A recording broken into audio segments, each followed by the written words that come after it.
आज हम बात करने जा रहे हैं नीलावंती ग्रंथ के बारे में। ये कोई धार्मिक ग्रंथ नहीं है। अगर आप मेरे चैनल पे नए हैं तो प्लीज चैनल को सब्सक्राइब, वीडियो को लाइक और शेयर जरूर करें ताकि हम आपके लिए ऐसी वीडियो लेकर आते रहें। तो बिना वक्त गवाए वीडियो शुरू करते हैं। शॉर्ट में समझेंगे नीलावंती ग्रंथ क्या है और ये हम तक कैसे पहुंची और इसे किसने लिखी। तो शुरू करते हैं आज की अपनी स्टोरी। नीलावंती एक ऐसी ग्रंथ है जिसको पूरा पढ़ा नहीं जा सकता। अगर इसको कोई पूरा पढ़ता है, जो इसके साथ एक श्राप जुड़ा हुआ है, वो श्राप काम करता है और उस शख्स की मौत हो जाती है जो इसे पूरा पढ़ता है। और अगर कोई इसे आधा अधूरा छोड़ता है तो वो पागल हो जाता है।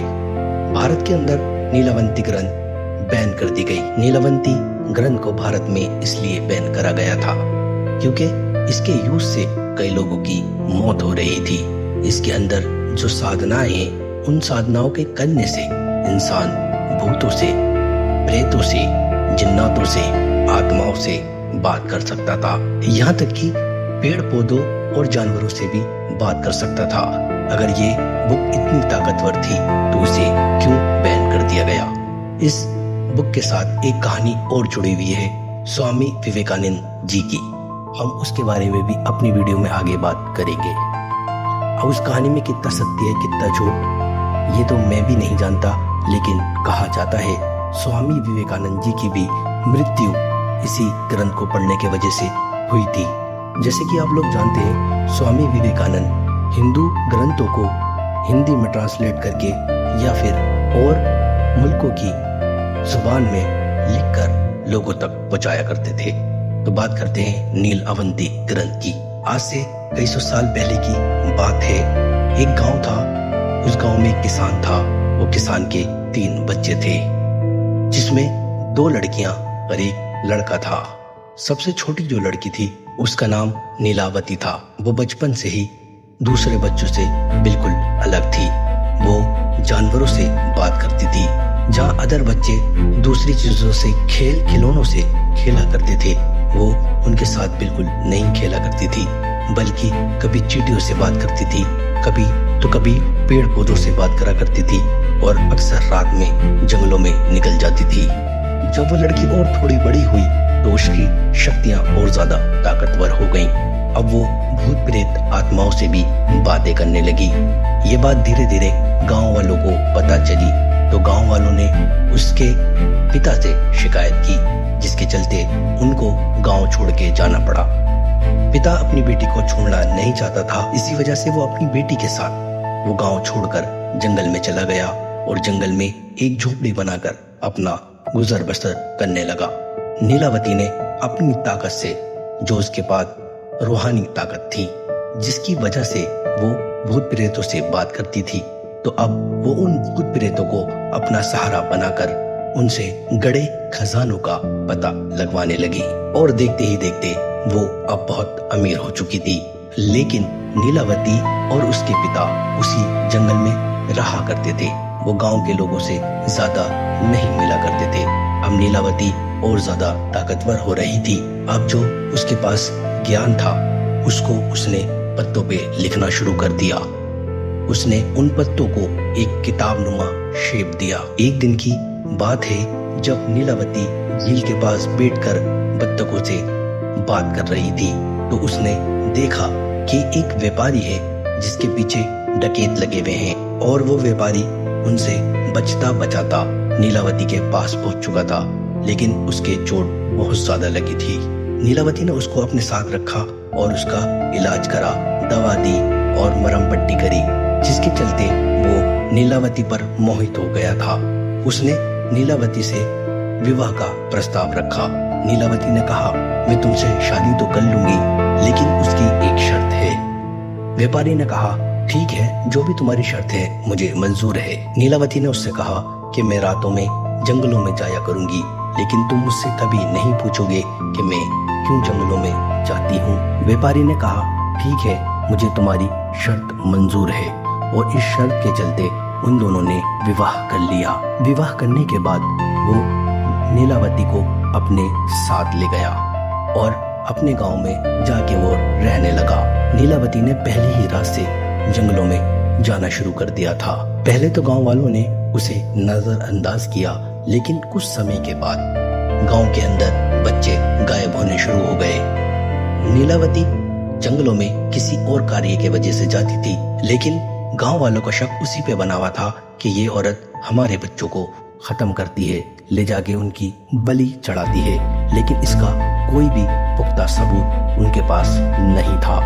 एक दिन की बात है, नीलावती जंगल में जब सैर सपाटा कर रही थी तो उसका सामना एक पिशाच से हुआ। पिशाच उसे काफी दिनों से देख रहा था। पिशाच ने बताया, तुम्हारी ताकतें जो हैं वो आम इंसानों की तरह नहीं है, वो एक यक्षिणी की ताकत है और तुम में एक यक्षिणी छुपी हुई है। इस बात को सुनने के बाद नीलावती घबराई नहीं।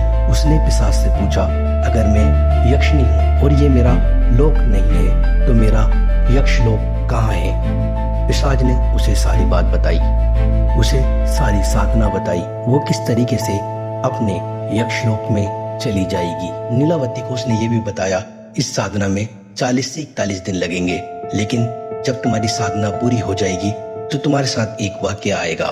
इसी जंगल के किनारे जो झील है, उस झील में एक बहती हुई लाश आएगी और उस लाश के हाथ में एक ताबीज बना होगा। जैसे ही तुम वो ताबीज उतारोगी, तुम्हें एक पानी का जहाज नजर आएगा। तुम वो ताबीज उस जहाज चालक को दोगी तो वो तुम्हें उस जहाज में बिठाकर यक्षलोक ले जाएगा। अब नीलावती अपनी साधना में लीन होने लगी। उसका अब जंगल में ज्यादा वक्त कटने लगा और इधर बच्चे भी ज्यादा गायब होने लगे। उस साधना के चलते नीलावती को जब वो हर रोज की साधना पूरी करती तो कई जानवरों की बलि देनी होती थी। ऐसे ही करते करते किसी ने उसे बलि देते हुए उस जंगल में देख लिया। उसने सारे गांव वालों को बता दिया, नीलावती वहां जंगल में ये साधना करती है, बच्चों की और जानवरों की बलि देती है, लेकिन वो जानवरों की बलि नहीं देती थी, बच्चे और को ही गायब कर रहा था। जब उस साधना का आखिरी दिन था, नीलावती अपनी पूरी साधना कर चुकी थी। उसने कई जानवरों की बलि भी चढ़ाई और उस बलि चढ़ाते वक्त जो उसकी खून की छींटें थी उसके आसपास बिखरी हुई थी। गांव वाले उसे ये सब करते हुए देख रहे थे। उन गांव वालों में से एक बंदा भागकर जंगल से गांव की तरफ गया और नीलावती के आदमी को बुला लाया। आदमी भी नीलावती को ये सब करता हुआ देख रहा था।